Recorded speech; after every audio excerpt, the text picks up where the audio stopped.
So today was a hard day for me.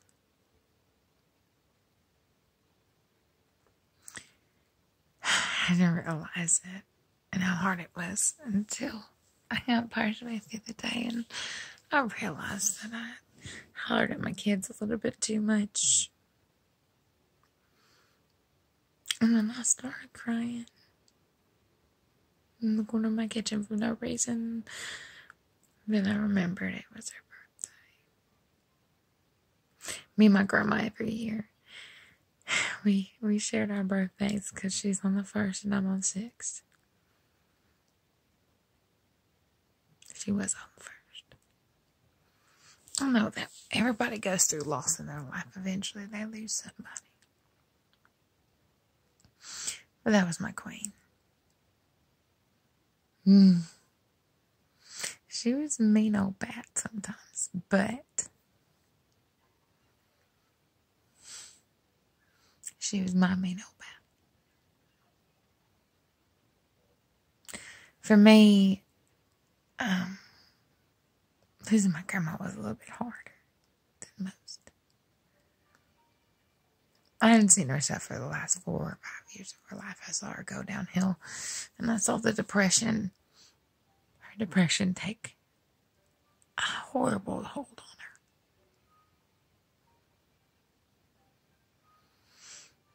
her. My grandma was one of the oldest living people to die of Marfan syndrome. I don't know if they technically have qualified her, but I mean to tell you, when somebody lives to 80-something years old with Marfan syndrome, that's a whole hell of a lot of life. Y'all don't know what Marfan syndrome is. Tall man syndrome is what Andre the Giant passed from.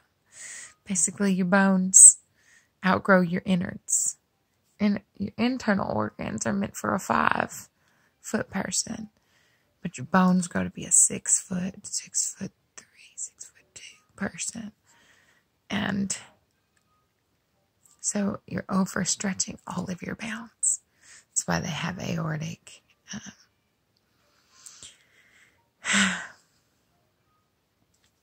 And that's why they have heart problems. Let's just put it that way.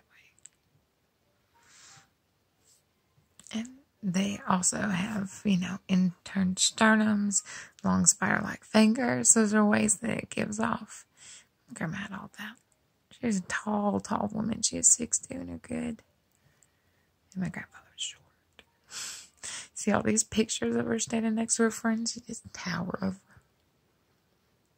The last 4 years of her life, her spine started to curve and she looked like she had a hump in the back of her, and that was her spine. Her ribs went inward. Started poking at her lungs. She went through infection and wound after wound after wound because she didn't have any muscle mass left. And all she had was bony protrusions. My grandma, she was a trooper. Never had like a pain medicine except for the one time she was in the hospital. In the last week of her life. I think she was mad at me a little bit because I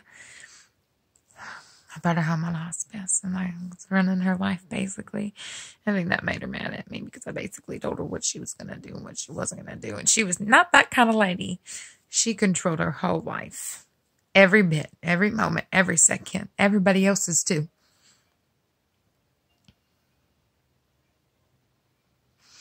And so the last week of her life, she started talking like a out of this world kind of person. Talking to people who weren't there.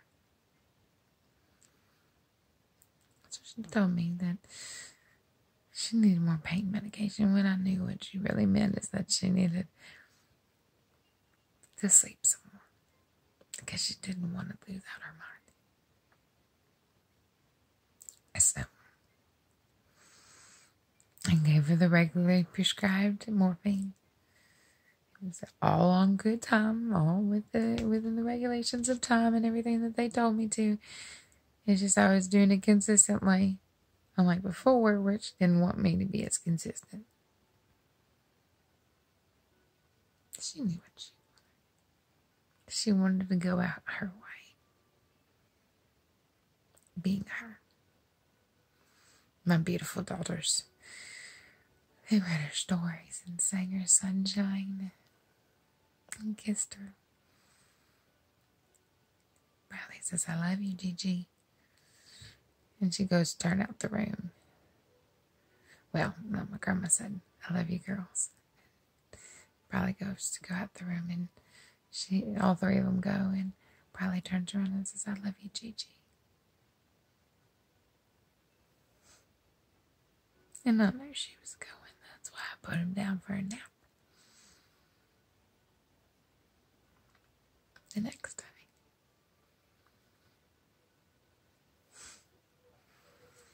And I told them that some men were going to come and pick up Gigi and take her to heaven. Because she went to her forever sleep. But I don't think I realized she was gone until her birthday. Because every year on her birthday, we used to celebrate real good. I would go over the night before and I would deliver a cake. And set up for this huge ordeal of a party. She didn't like big crowds, so we always have their actual birthday at her house. And they thought Gigi created magic. And that was the best feeling in the world for me, is that they thought that she did it because she gave me so many good memories as a kid. They deserve to remember her as throwing her parties for them. That's what I want out.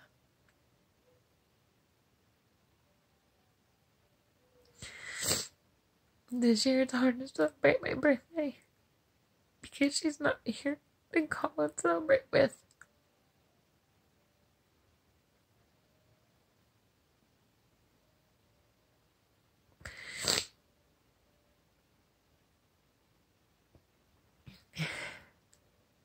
She was the strongest woman I ever knew. Yeah. I was blessed every day that I got to spend with her. Losing her was the most horrible thing I think that I've ever experienced. I could have gone through everything else in this world, but losing her,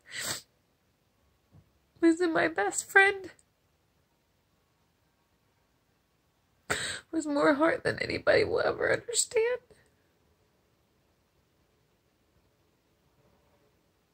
And then my life got so complicated with all of this injuries and stuff. And the only person I really wanted to talk to was her. So I started talking to her in the sky with God.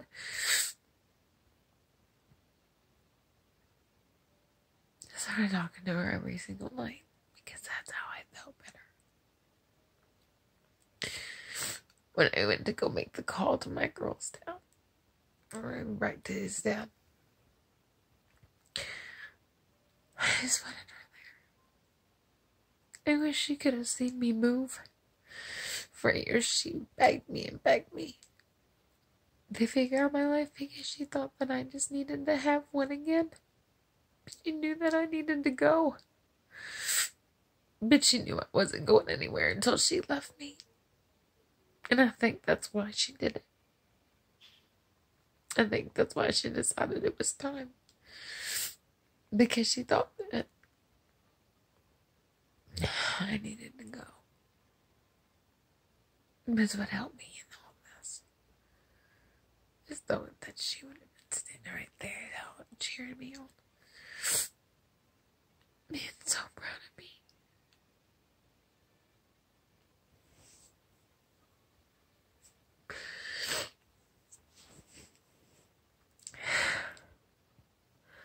So today, in honor of the good Lord of my lady, and by the way, I always put my hand over my heart when I think of her. It's one quote. She believed she could, so she did. It's one thing that I felt like ever represented her. So today, I wish her a happy birthday. Happy birthday to you.